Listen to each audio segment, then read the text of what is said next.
Today on the Topping Show, Planet Fitness bathroom commercial goes viral, fueling the boycott. Biden gets a Steelworkers Union endorsement. Vivek and Congress breaking 250 years of precedent with political persecution. Ben & Jerry's spun off of Unilever. Subway to switch from Coca-Cola to PepsiCo products.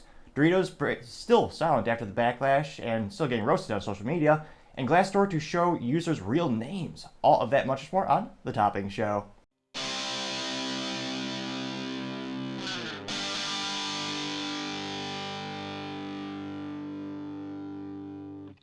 Thank you everyone for taking the time to tune in today. Today's episode of the Topping Show is proudly sponsored by Topping Technologies. Topping Technologies is an IT value-added reseller and services company with a special proficiency in IT security. Heck, I see their founder at least twice a day. I say he's quite handsome and brilliant. He's me, you see, that's the joke. If you're an IT leader or a business owner, reach the team at sales@toppingtechnologies.com. Also, trying to get to 4,000 subscribers by the end of the month, so if you could click that button, I would greatly appreciate it. Now going over to the business part of the podcast, you have Ben & Jerry's finally being spun off of Unilever. Now, some might say I might have a little bit of an animus towards Unilever for lying to me as a child. You see, ironically, hilariously enough, they own two very contrarian companies. They own Dove Soap, which claims to praise all women of all shapes and sizes in female empowerment, but they also own Axe deodorant. And Axe, again, it's a different demographic. They're known for having sexy women in commercials. And in the commercials, if you spray it on yourself, the women would be attracted to you. Almost as if it was magical. Spoiler alert, that does not actually work. However, the same parent company actually owns both brands, playing both sides of the, I suppose some might say, as a political aisle. Now, it looks like they're finally being spun off, and it looks like Ben & Jerry's is part of a larger plan for Unilever. They're actually spinning off a couple of their ice cream units, which not only includes Ben & Jerry's, but also Magnum and Breyers, as part of a restructuring, and this is thanks to us with Rivia Gold over at LinkedIn News, affecting up to 7,500 mostly office-based workers around the world. They claim that the turnaround plan will start right away and expected to finish by 2025, delivering a cost savings of $868.3 million. Unilever said the plans for the ice cream business spinoff are not yet final, but that a demerger that creates a new listed business is the most likely result. Now, they also note that the shakeup will leave the company with its four core businesses: beauty, well-being, personal care, healthcare, and nutrition. Which is kind of hilariously ironic when they say nutrition, but a lot of things they sell are definitely not great for your health. Now, they also note that in terms of other related business, they said that Nestle also split off its ice cream business through a joint venture with a private equity firm. And again, Unilever is one of the most diverse companies in terms of their product portfolio. Can't but wonder, products list. How many do they have total these days? If you go to their little website here, our brands. Oh, way too many to read on the show. So I can't help but suspect maybe they'll be a little bit happier since Ben & Jerry's has tipped their toes in political themes throughout the years, which again, as an ice cream company, I don't think many people want, but they've been a point of controversy. Remember, it was 2023, they were talking about the importance of native land and how the U.S. should give Mount Rushmore back or something mentally vacuous. And then someone brilliantly did some research. They found, oh yeah, Ben & Jerry's is actually headquartered on what used to be native land. And that tribe, incidentally, is still around. And the tribe brilliantly trolled them, saying, "Hey, you say you should give the land back. Are you going to start that as well?" And of course, Ben & Jerry's never actually commented on that. They went, stone cold silent, which again, the hypocrisy is hilarious. But it'll be interesting to see as we have more businesses kind of divesting. Maybe they're going to focus on their core competencies. We've seen that pendulum swing back and forth throughout the decades. But I was going to say, I can't but help wonder. Maybe it'll be better for Ben & Jerry's. Truth be told, I haven't bought that in ever, personally. But when was the last time you actually cared about or actually bought Ben & Jerry's? I remember there were a couple of boycotts last year. As always, be fascinating to hear what you have to say.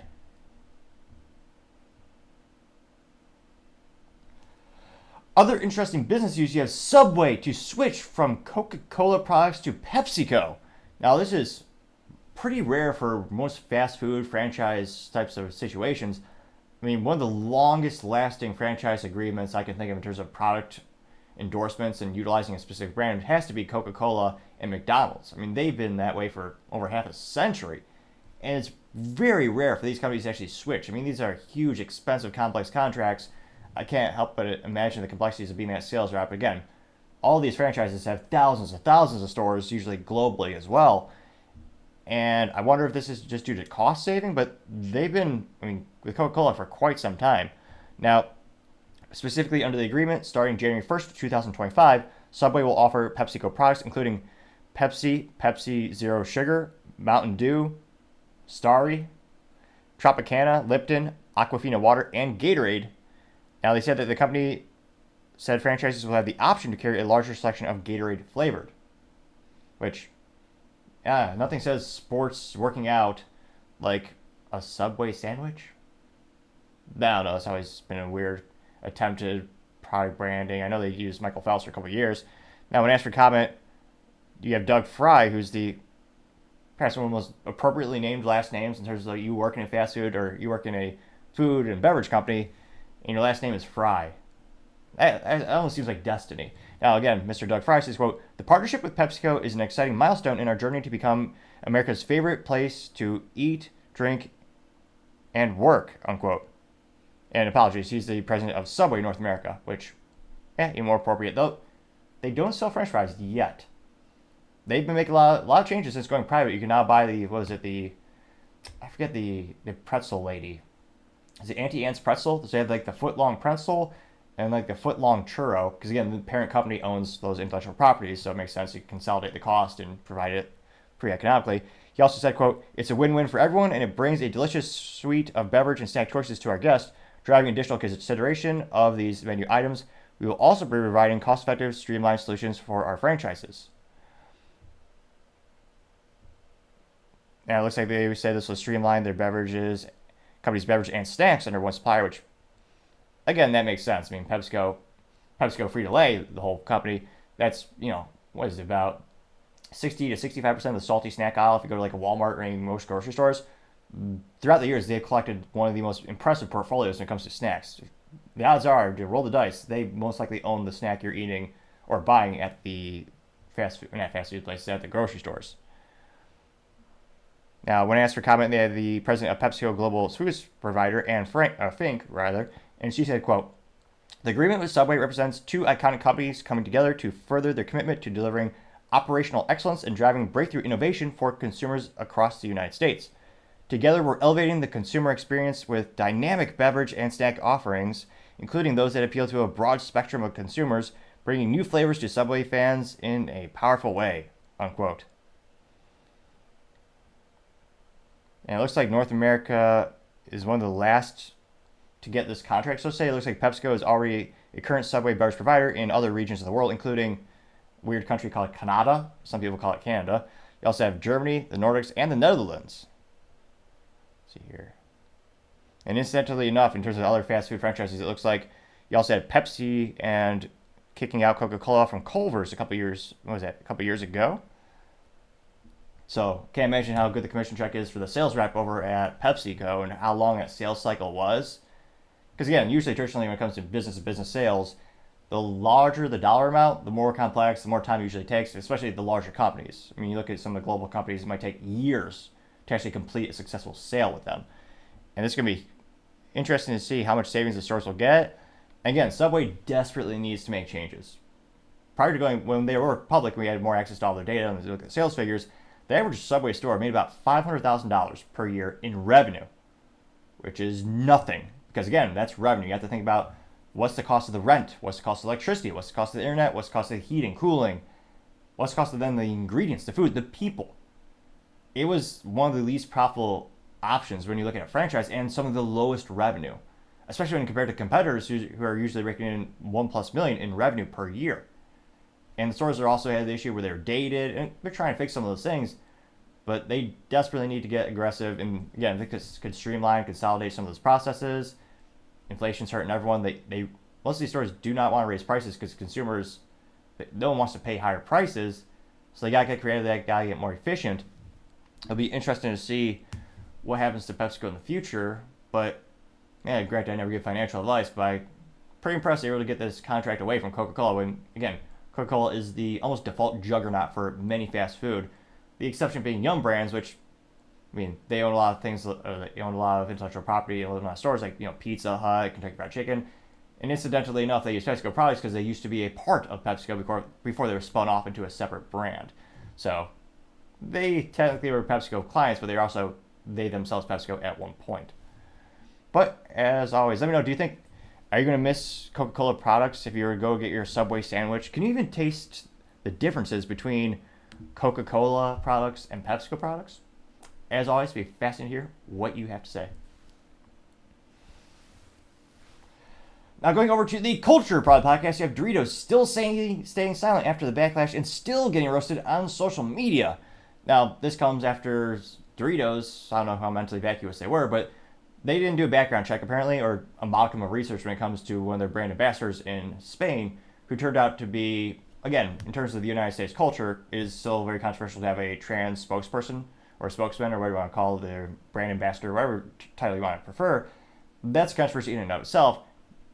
The multiplier effect was this person also was one of the most, I'm trying to think of it, I don't think there's a polite way of saying it other than extremely mentally and spiritually vacuous, evil. They're a fan of doing bad things to children, to put it lightly. So there's a huge backlash because everyone said, PepsiCo, what the hell are you doing? Because again, Doritos, they're part of the parent company. They are a brand owned by Frito-Lay, which again, the big global company is PepsiCo Frito-Lay. And this post was actually all the way from March 1st, and still to this day it's getting ratioed, as youth might see in the comments, and they've been silent ever since. And we've seen this a lot before. Sometimes the controversy is so bad, people will go back to even older comments and older statements from these companies, and you'll see the comments and they're just getting ratioed, even though, again, some of those statements are even more in the past. Now, this was from the Doritos profile on X Twitter, and they said simply, "We love a good spice on our chips." And it says, "When the Cool Ranch spice hits." And it's a picture of someone, which, totally unrealistic. They have a bag of Dorito Ranch. They opened it, and they're pulling out one individual chip, it looks perfect. Never really happens. And it's in the desert.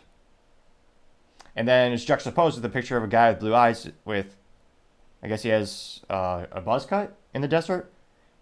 And his eyes light up, I guess suppose, because his eyes become ranch dressing or ranch bag coloring. Which, again, I know advertisements is not always meant to be completely realistic, but if you're stuck in the desert, would you really want to eat something that's mostly salt when one of the biggest priorities when you're in the desert is hydration and not dehydrating yourself?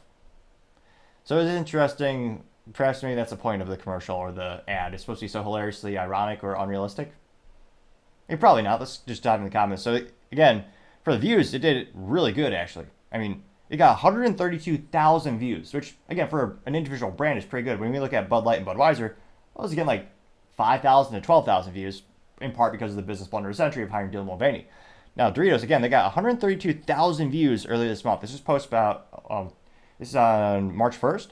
But it only got 223 likes, which may very well be the worst like ratio I've covered on the show.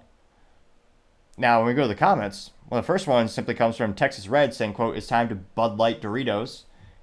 Hashtag boycott Doritos getting 1.3 thousand likes. You have Daveman saying simply, "Bud Light losing 1.5 billion in sales is a huge goal. We can beat that. Go Doritos." Unquote, getting 62 likes. You also have Mrs. Alma. I think it's not Aramaic. The first name is in foreign characters, so I can't read it. But the second part of the name is in standard English font, and it says Alma. So Alma says, quote, "Why did you choose a pedo to promote your product? Are you seriously out of your mind? My kids love Doritos, but I'm not buying your product no more. Pedo is way off limits." Unquote, getting 75 likes, despite the double negative and grammar errors. But nevertheless, the spirit is appreciated. Dems Controlled Cali says, quote, "Doritos is owned by PepsiCo. Boycott all PepsiCo products." Unquote, getting 538 likes, which, again, it should be very easy to boycott because, again, nothing they sell is required. Like, nothing they sell is anything but a luxury food or a luxury beverage. There's nothing wrong with good old tap water. Or if you feel so inclined, you can buy a little filter at home to be a little bit extra fancy. But, yeah, literally everything they sell is an extravagance and a luxury you don't need. Now, you have Daryl Sterling says, quote, hashtag Doritos, Bud Light never recovered. To date, they've lost $1 billion. When your customers start eating other chips, your stock will sink too. What's wrong with you people? Unquote, getting 861 likes. Now, that being said, they also own a majority of the chips that you see on the store shelves. And people are, a lot of Americans that really like their unhealthy food. Now, you also have Ken saying, quote, why does Doritos think that dressing in drag somehow excuses disgusting behavior? Everyone involved in selecting your brand ambassador should be fired. Only then should people reconsider supporting your brand. Unquote, getting 79 likes. Which, again, to Doritos' credit, they did fire this individual. I suspect if they were to come out, very similar to the Bud Light phenomenon, if they were to come out and do a public apology, then you'd have people who would boycott them because they're not, quote-unquote, sticking by this brand ambassador.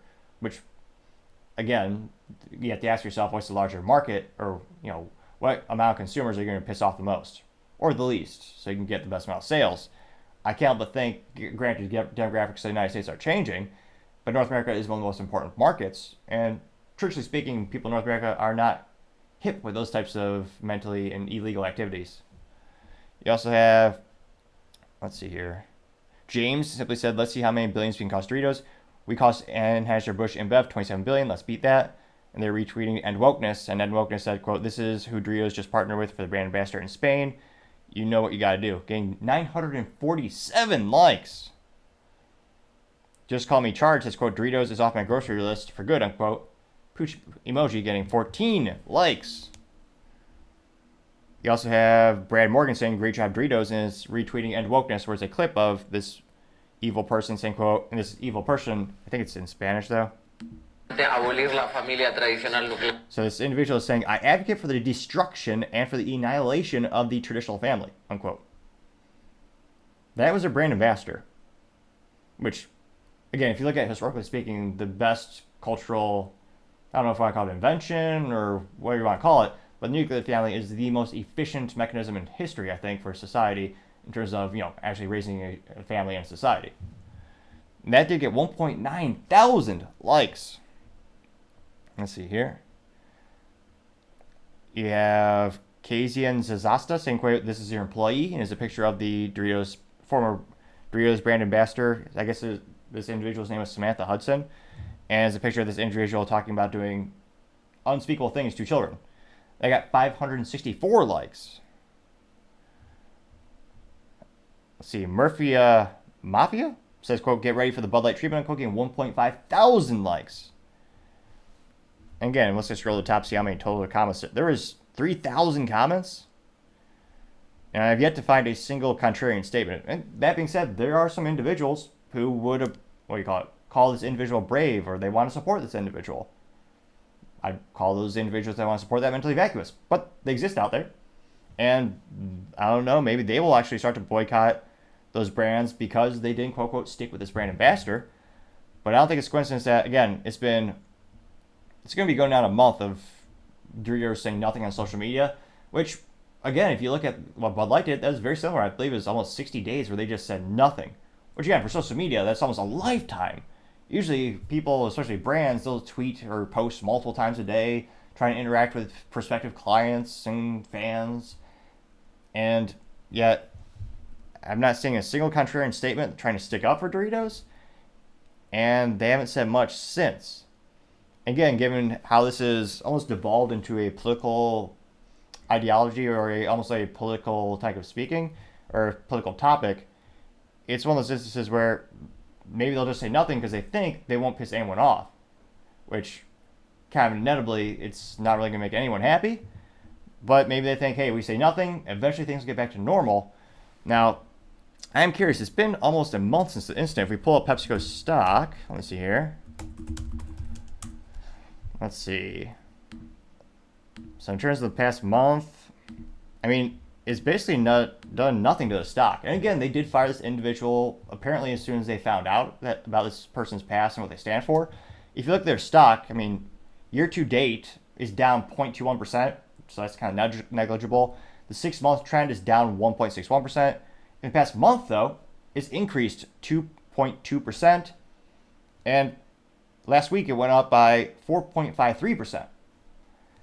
So, I mean, there are a couple small dips, but again, I think the biggest difference between this and the Bud Light thing, where again, you both had spokespersons who were controversial because they were both trans in the United States. That's a controversial thing.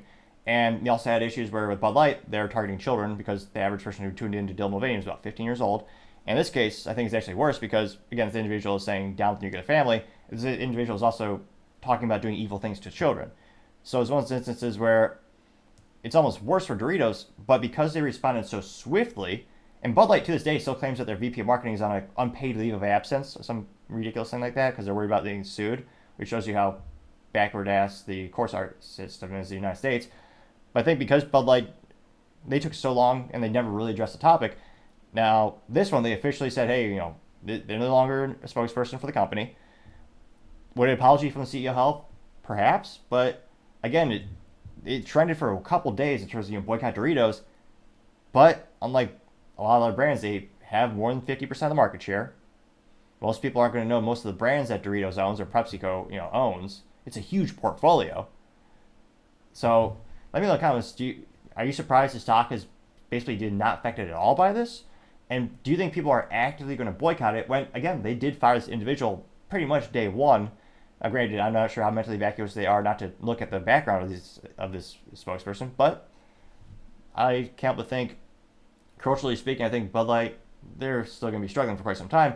But Doritos, it seems like they're okay. They trended for a couple of days, but it hasn't been consistent. I mean, I've been checking the X Twitter and haven't seen that trending since. But let me know in the comments. As always, be fascinating to hear what you have to say.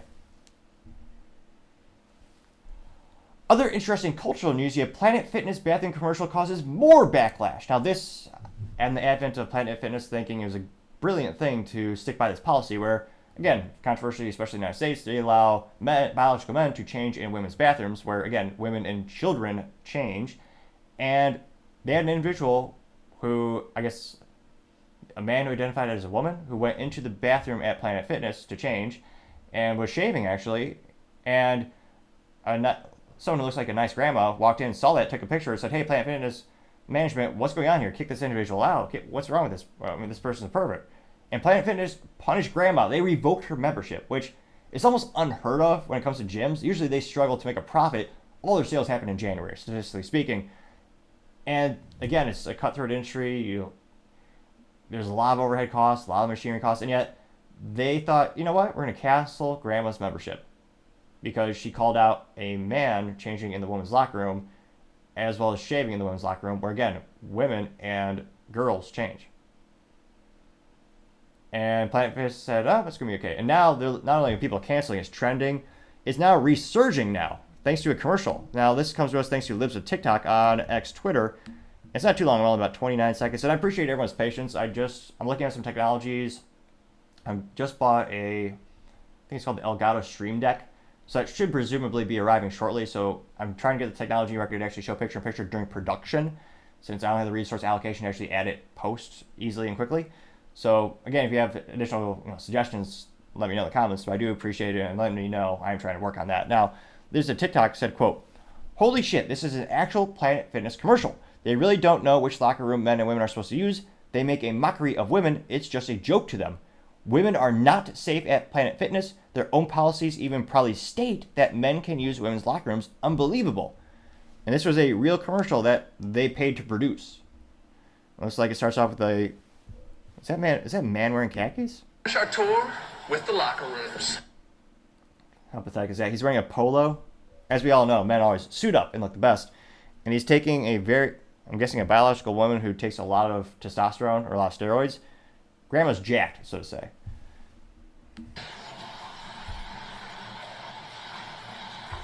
After you. And of course she has short hair.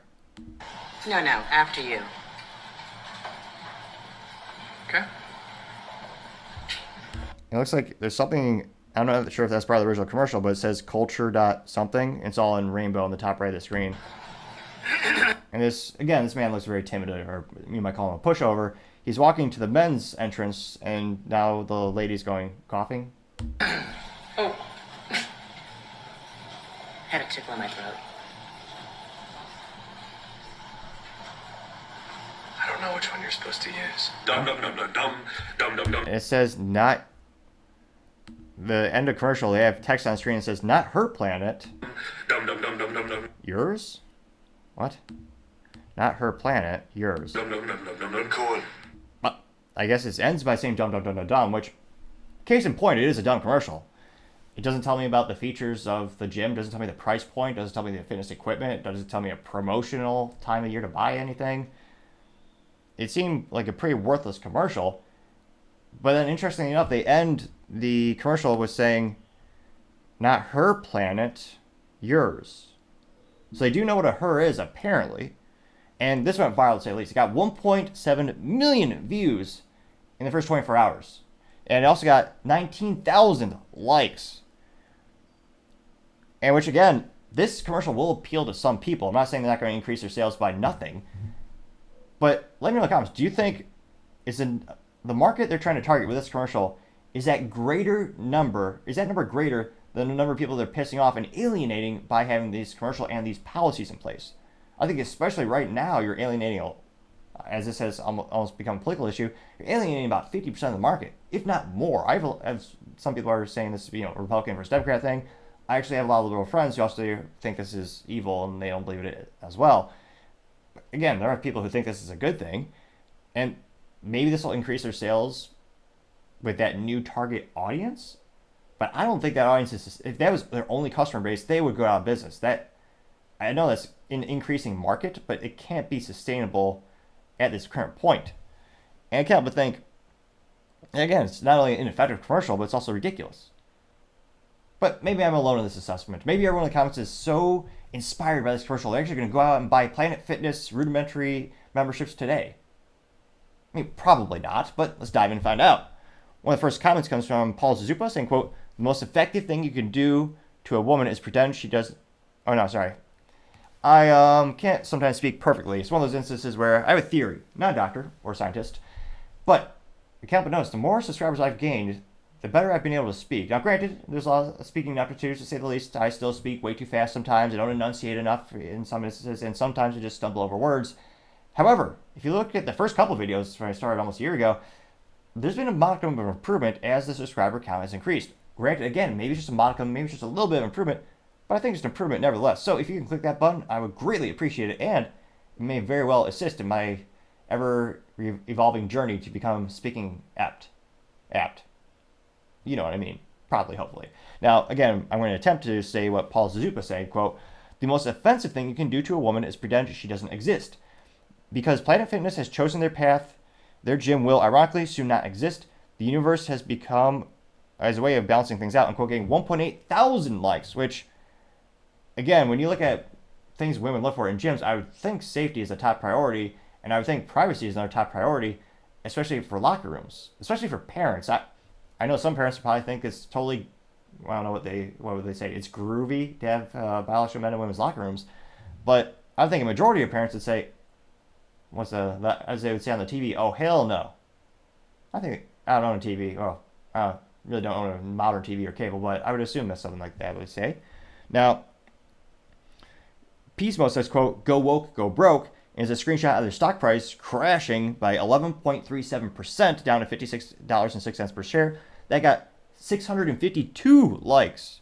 Now, I'm curious, let's pull up the stock ticker. And granted, by the time this video is actually rendered and uploaded, the stock price will fluctuate because that's what the stock does, but it'll give us a kind of good reference point.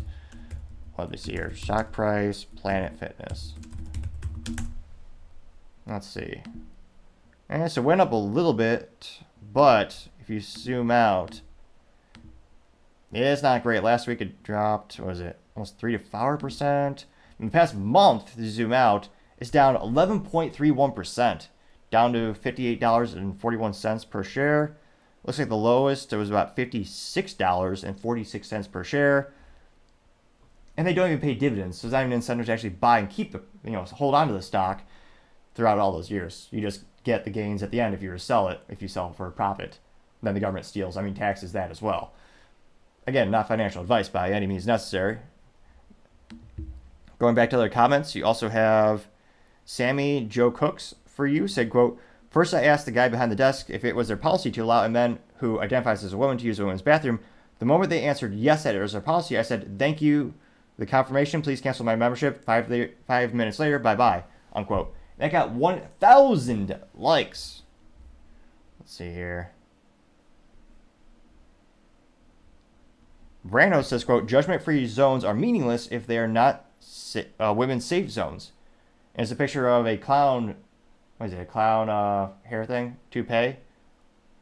Wig? That's the word I was searching for. There's a clown wig on top of the Planet Fitness logo, and it says, maybe strong women can use the men's bathroom and weak men can use the women's bathroom. And then it has, like, the trad guy, or the traditional man and woman. And they say, maybe we'll just start taking walks and lifting milk jugs. I'm quoting 196 likes. Public Square says, quote, public square gyms would never do this. If you own a gym or know anyone who does, make sure it's on public square. We cannot rely on these big gym corporations to do the right thing. It's up to us. We are the antidote. Unquote, getting 782 likes, which, again, they are building out a phenomenal alternative for commerce when it comes to having traditional or conservative or Republican values. You also have Joe Croce saying, quote, Planet Fitness stock is down. It's a bloodbath, getting 328 likes. Let's see here. Gymnomics says, quote, Planet Fitness making sure everyone feels at home in the bathrooms unless you're a woman, unquote, getting 522 likes. Let's see here. Brad Henson saying, quote, canceling my membership tomorrow, done with this crap, unquote, getting 203 likes. Let's see here. Trying to see if there's any contrarian statements. Thus far, not so much. Ice Cold says, quote, they are working on getting everyone conditioned to what's coming. For women to be safe, they'll have to live like they do in the Middle East, out of society, covered up, doing what men tell them. I mean, it's so freaking obvious. Can't anyone see that? Unquote, getting 101 likes. Let's see here. Richard Pierce says, quote, advertisers spend millions on marketing research to relate the message to their target audience. I'm honestly confused who their target audience is. Targeting the gender-confused fitness market is that segment. I'm quoting 104 likes. Now, granted, I think it's also a lot of people would consider leftist or people more left on political spectrum. I mean, they agree with these policies. There will be people who will buy Planet Fitness membership because of this policy, because they agree with it. Again, I don't think that audience is even a fraction of what they need to actually sustain it or grow a business. But again, there are people out there who are into it. Let's see here. They also have a bunch of pictures saying how rudimentary the gym is. You can't even lift anything. If you make a modicum of a noise, you get that annoying little bell because they don't want you to push yourself. They also give you free junk food, almost as if they never want you to actually get in shape and leave their service. But we're seeing more and more people posting they're quitting, they're canceling their memberships. Let's see here.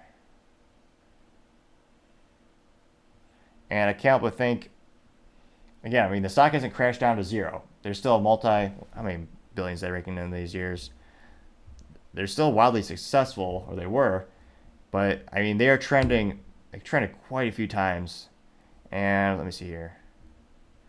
Let's say that And Wokeness also just typed out they're losing $400 million. I mean, they're not doing great to say the least.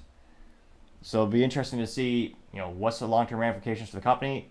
If they do put out a public statement or reverse policy, that will cause a boycott in and of itself. Now, granted, I think that would actually salvage what sales they have left. And again, it's one of those things where a lot of people are too lazy to actually cancel their memberships, and it's a very passive thing when it comes to gym memberships. Most people, in overwhelming the sales comes in January, they sign up, they go once or twice, and they kind of just forget about it, and they just have it on their credit card being automatically charged for years.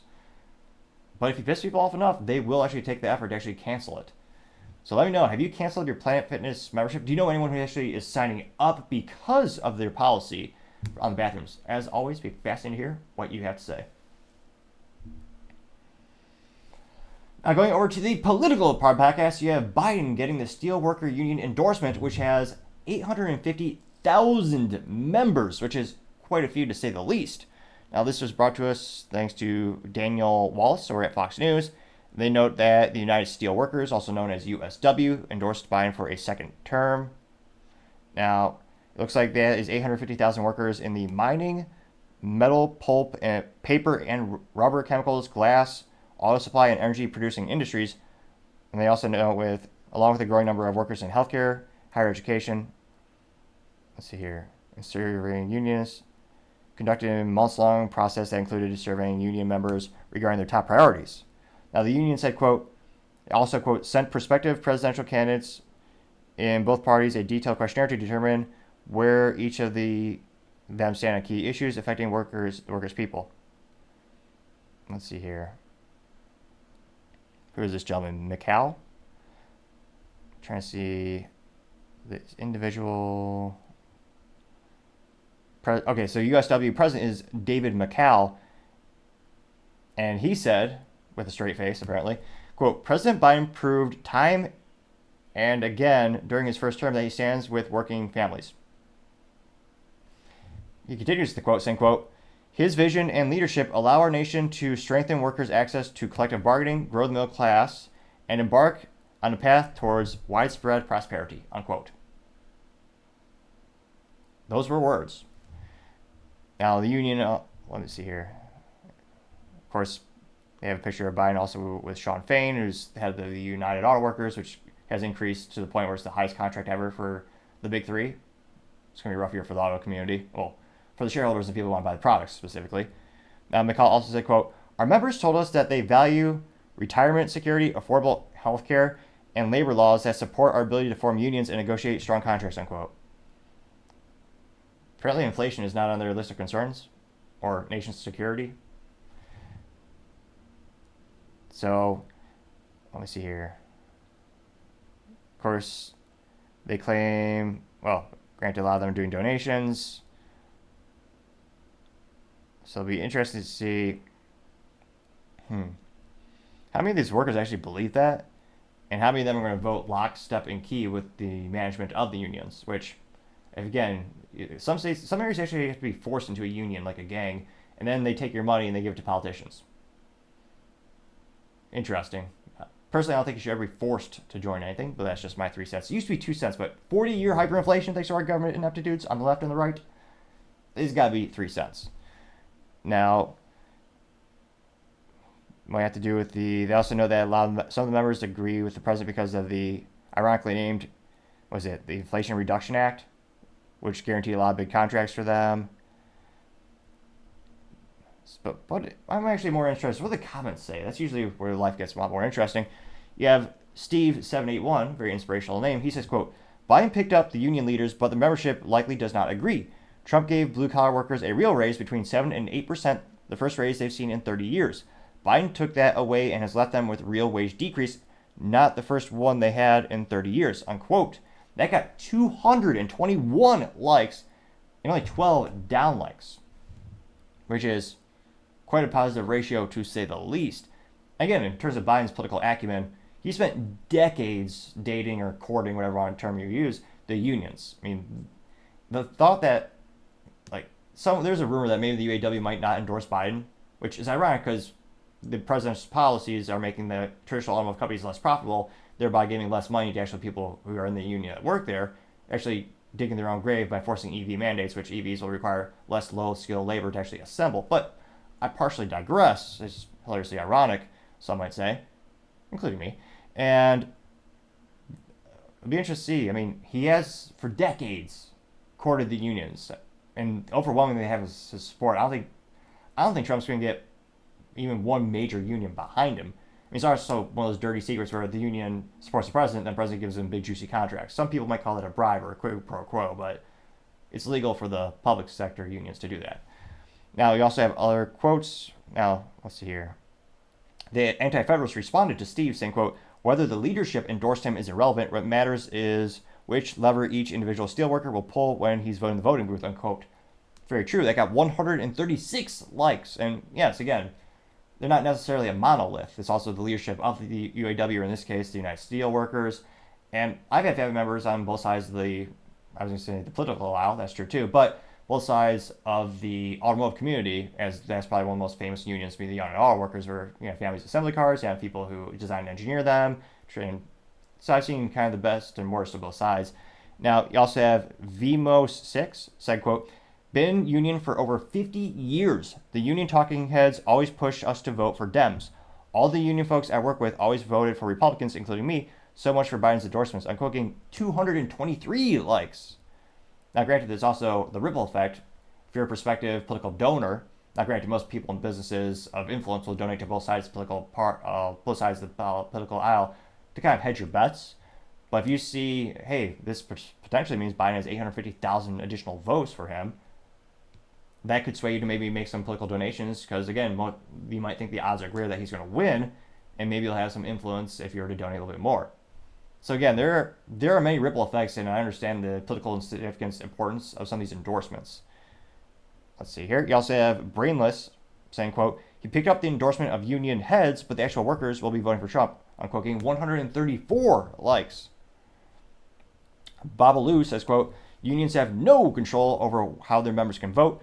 That went away a long time ago, unquote, getting 46 likes. Now, interestingly enough, I'm not seeing a contrarian statement yet. Granted, it's also the sample size of the audience that's maybe already organically gravitated towards, in this case, Fox Business. You do have Marine 1970 saying, quote, my question is, since the steel workers union leadership supports Biden, who do the rank and file members support? I bet the majority would support Trump, getting 41 likes. Another Row 56 saying, quote, USW leadership endorsed Biden, but the rank and file support Trump, getting 73 likes. Bibba Gumbo says, quote, again, the union boss is going against their workers, getting 73 likes. Neil V says, quote, unions were a great idea to protect employees against powerful tyrannical companies. Now they are more of a political propaganda arms for Democrats, unquote, getting 41 likes. And yeah, it's definitely not, I don't think it's a coincidence when you look at the donations of pretty much every union, the ratio of Democrats versus Republicans, it's like 90+% they donate to Democrats. Now, you also have one from the Wild Bill saying, quote, Biden could be endorsed by the USW, Taylor Swift, and Dwayne Johnson and still go nowhere. It's pretty hard to go anywhere with square wheels, unquote, getting 33 likes. Which, again, famously Taylor Swift as well as Dwayne Johnson during the last presidential election endorsed and told people to vote for Biden. Which, it probably did help him. He got a lot of votes. And there are people who are diehard Swift fans. They call themselves Swifties, which ironically, if you have someone who identifies that, I highly encourage you giving them a Swiffer mopper or the Quiver Swiffer picker-upper, the kitchen cleaning utensil or whatever they want to call that kitchen cleaning device. It makes a funny joke and just be like, oh yeah, I'm pretty sure that's what you're all about, right? You're really enthusiastic about cleaning. No, they're actually enthusiastic about a woman who apparently I can't wonder what's the common denominator. She's never had a good relationship in decades. And it's always the man's fault in her songs. Imagine if she actually I don't think it's possible actually for her to actually be happy with a man, but all her music would stop. How sad would that be? But nevertheless, it looks like actually overwhelming in the comments section, they're all saying that, the people working the front lines, they're going to vote for Trump. And again, it'll be fascinating to see if we actually get the breakdown of the statistical data on, if you look at the votes of each union, how do the individuals specifically vote? So let me know, do you have anyone who's in the United Steelworkers Union? Do you know anyone family who is in that who does support Biden or does support Trump? And I'd be fascinated to see the anecdotal evidence on, what do you see in your circle in terms of popularity. As always, be fascinated to hear what you have to say. Other interesting political news, you have Vivek on Congress breaking 250 years of precedent with political persecution. Now, this comes to us, not too surprisingly, from Vivek on X-Twitter, and he said, quote, yesterday, former Trump White House advisor Peter Navarro began his prison sentence for being held in contempt of Congress. Breaking 250 years of precedent, today Hunter Biden flagrantly defies his congressional subpoena because he knows he won't face the same consequences. We have two tiers of justice in this country, and it needs to end. Unquote, getting 1.1 million views and 44,000 likes, which is the best he's done in quite some time. He's said a couple things when it comes to other hot topics the past couple weeks. It's been around TikTok and social media, and the like ratio has been a lot lower. We're talking, 18 to 21,000 likes for about 1 million views. So again, this is wildly more popular than his recent other statements. And I suspect a lot of people say, yeah, this certainly doesn't seem fair. Certainly seems like there's a two-tier justice system. But let's dive in the comments and find out. Yeah, Paul Zazupa saying, quote, the two-tier justice system in America gets more evident every day. Hunter knew he'd face zero consequences for defying his today, so he didn't bother showing up. What this says to American people is that Democrats don't follow the rules, they just make them, unquote, getting 1.3 thousand likes. You have J.D. Sharp saying, quote, Eric Holder did the same thing. We have a Democrat supremacy, not two tiers of justice, unquote, getting 1.9 thousand likes. Duck USA has a great meme of Bart from The Simpsons where Bart's blind 2 times, and in the third cell of the comic, he actually has a microscope, or he actually has a telescope, more accurately, and Bart is labeled as the government. It says insider trading of members of Congress, and Bart's blind. Trillions of dollars unaccounted for the Pentagon. Bart is blind. Then your $600 Venmo transaction, and Bart has the telescope. Which, yes, that's very true. Because again, they changed the rules and stipulations, so they're gonna track damn near everything you down to the penny these days, just how much you make, so they can extort, tax the hell out of you. They got 1.4 thousand likes. You have Culture War saying he was a little bit busy, and there's a picture of Hunter Biden in his deplorable attire, or lack thereof, getting 181 likes. Let's see here. You have Legendary saying, quote, an unequal justice or standard of justice under the rule of law is a sure sign a nation is in decline and about to fail if not rectified swiftly. And he's pointing to a screenshot of Representative Andy Briggs saying, quote, Peter Navarro reported to prison today for refusing to comply with the illegitimate January 6th committee demands. Hunter Biden is refusing to appear for tomorrow in GOP oversight. When does Hunter Biden sentence begin? It got 989 likes, which, again, he's untouchable. He's broken multiple laws that would get any of us thrown in jail for the rest of our lives. And Hunter Biden will, I suspect, never spend a day in prison. Let's see here. Liberty, New Hampshire says, quote, it's all corrupt. And it's a picture of, what is it, the Schoolhouse Rock? Which, I don't think it's around anymore, but it should make a comeback. And it says, how does it become a law? And then the next screenshot is, the bill it doesn't look right anatomically correct. Or it looks like the bill is giving the person the money. And the implication, I'm sure, is that the person's giving the bill the money, but the animation isn't too accurate. But nevertheless, got 931 likes. You also have... We have a contrarian statement. I'll be damned. They do exist. Okay, so we have Peter Henlon saying, quote, except Hunter Biden wasn't issued a subpoena for today. He was invited to show, but he wasn't issued a subpoena. So your post makes no sense, unquote. Got 517 likes. I wonder, did you get 79 comments? What are people saying to him? Did he get ratioed? He did not. Oh, wait. So Ms. McCappy saying, quote, true, however, didn't Hunter ignore a congressional subpoena several months ago? As I recall, he even told his dad he planned to not show to that day. It got 80 likes. You also have D. Welch saying, quote, he did previously defy a subpoena and did not get prosecuted, unquote, getting 68 likes. So this person didn't get ratioed in terms of the number of likes, but let's see here. But most of the comments are ratioing him in terms of the number of comments. Now, going back to the main tweet from Vivek, seeing if there's other contrarian comments here. Joe Jagler simply says, we are lucky to have patriots like Dr. Peter Navarro getting 23 likes. You have Dr. Raj, motivational expert, saying, quote, unequal justice, Navarro jailed, Hunter Biden defies subpoena impunity. I'm quoting 94 likes.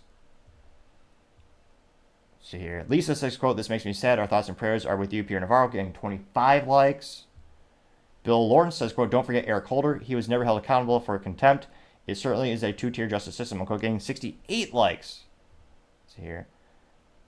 So there's like overwhelming support for Vivek. And again, it's not too surprising given on the huge number of likes that he got from this comment. And again, it'll be interesting to see how many people, politically speaking, again, I know usually with every election, you're going to have people locked into the left and locked into the right. It really doesn't matter who's on the ticket. They're diehard fans of the parties.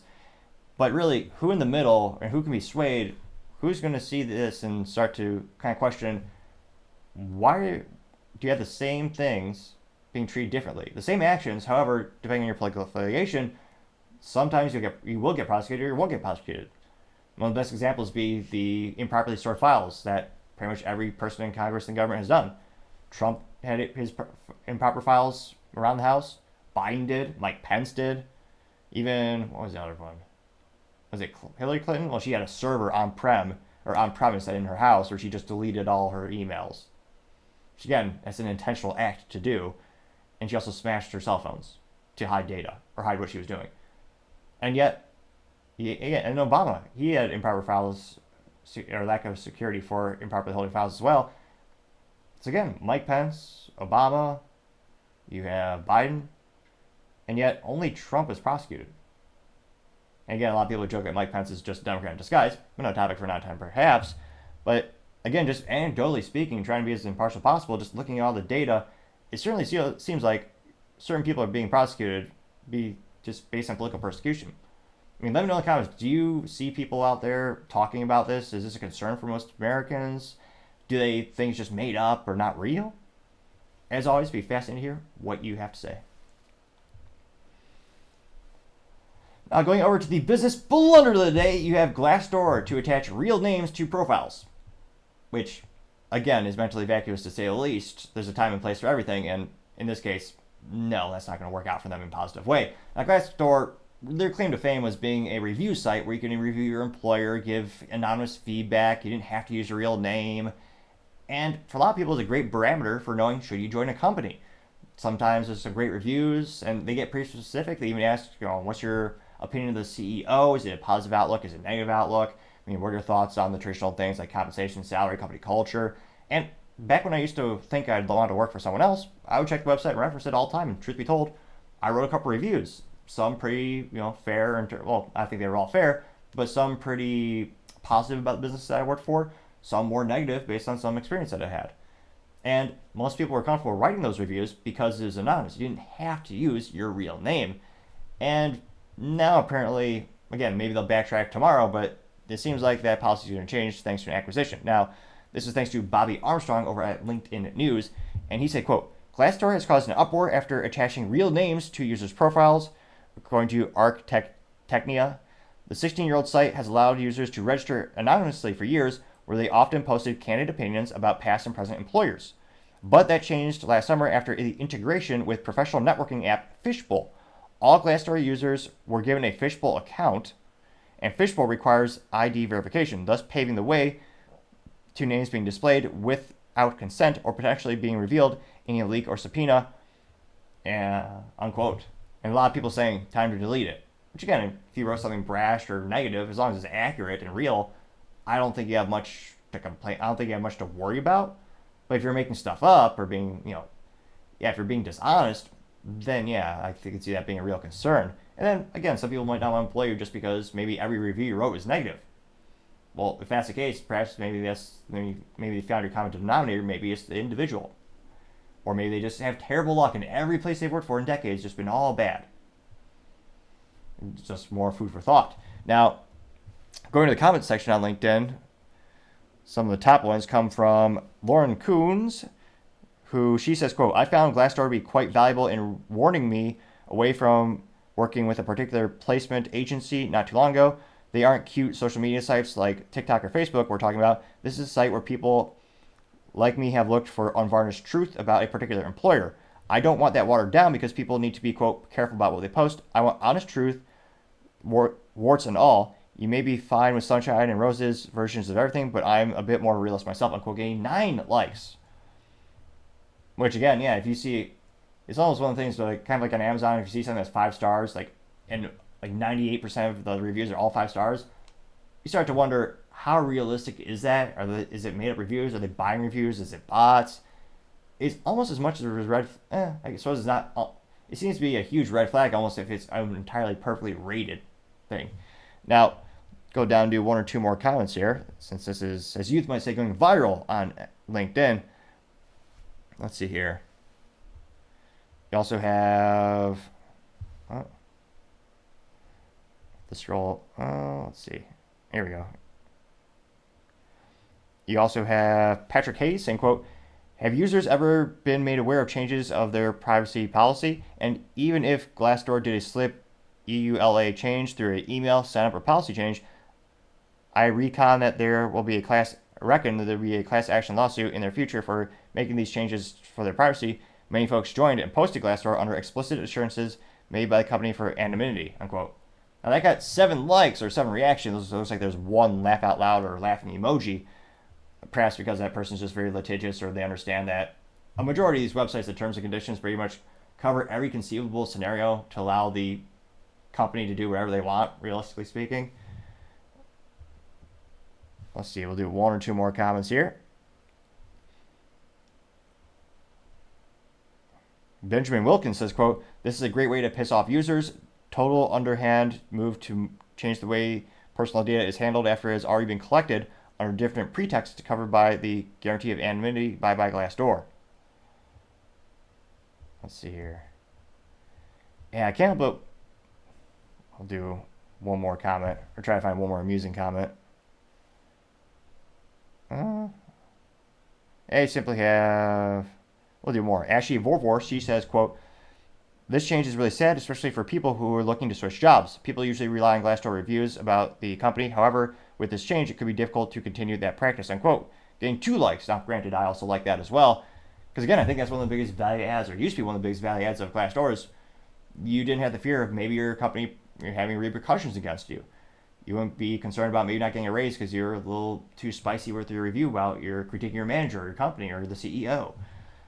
So, I mean, that's a big value add of Glassdoor is, anonymous reviews and give your honest feedback without the fear of possible negative consequences. Now that that's being removed and threatened, they used to be the only incentive of Glassdoor of doing a review was that you then gained access to read all the other reviews. So, I don't know how many people are going to still be willing to write one. But again, now they may be concerned, well, what if my current or former employer finds out? What if my prospective employer finds out? And maybe that stops them from getting their dream job. Again, I can't but think for Glassdoor, this is going to help fuel the competition, and it's certainly not going to get them any new users. This isn't news that's going to increase their sales or increase the amount of people who are flooding the platform in positive ways. Let me know, would you ever leave a review for your employer if you knew it was going to be your name attached to it on the internet for everyone to see? As always, it'd be fascinating to hear what you have to say, but when it comes to Glassdoor removing one of the best features for them, and now threatening their whole ecosystem by having all the names exposed, I gotta say that is certainly the business blunder of the day. Thank you everyone for taking the time to tune in. Again, we're trying to get to 4,000 subscribers by the end of the month, so if you can click that button, I would greatly appreciate it. Also, leave me a thumbs up or thumbs down or comment is a great way to give me some additional feedback. Also, helping share it is great for the YouTube natural algorithm. Lastly, don't forget to take the time to tell your family, tell your friends, tell your coworkers, heck, tell your enemies, tell anyone and everyone. Just stay safe, fight the good fight.